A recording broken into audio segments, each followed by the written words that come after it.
বন্যপ্ৰাণীৰ প্ৰতি থকা প্ৰেমৰ নিদৰ্শন আমি দেখুৱাম। কলিয়াবৰৰ যি মাধৱ গাঁও বিহিমপুৰ সত্ৰৰ এগৰাকী যুৱতীৰ দৃশ্য দেখুৱাম। এয়া চাওক, এই দৃশ্য দেখুৱাইছোঁ কিদৰে দুটাকৈ কেৰ্কেটুৱা এগৰাকী কিশোৰীৰ লগত খেলা ধূলা কৰিছে। আৰু এই মন আৰু মৰমী দুটাকৈ কেৰ্কেটুৱা তেওঁ সৰুৰে পৰা পুহিছে আৰু তেওঁৰ লগতে এনেদৰে খেলা ধূলা কৰে, গাত বগাই ফুৰে, তেওঁৰ লগত শুৱে। আৰু যিগৰাকী যুৱতী তেওঁ পোনে পোনে মন্তব্য ল'বলৈ চেষ্টা কৰিম।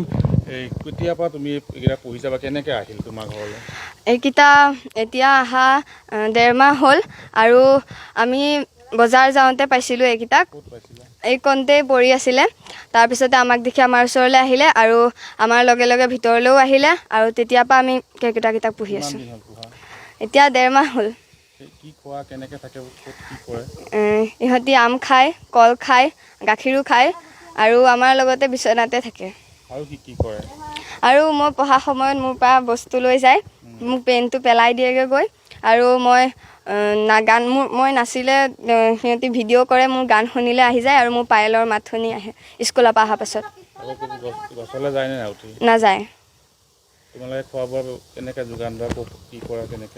আমি আম চামকে খুৱাওঁ আৰু সিহঁতি খায় আৰু খাই থাকোঁতে যদি পায়েলৰ মাত শুনে আৰু তেতিয়া মোৰ ওচৰলৈ গুচি আহে।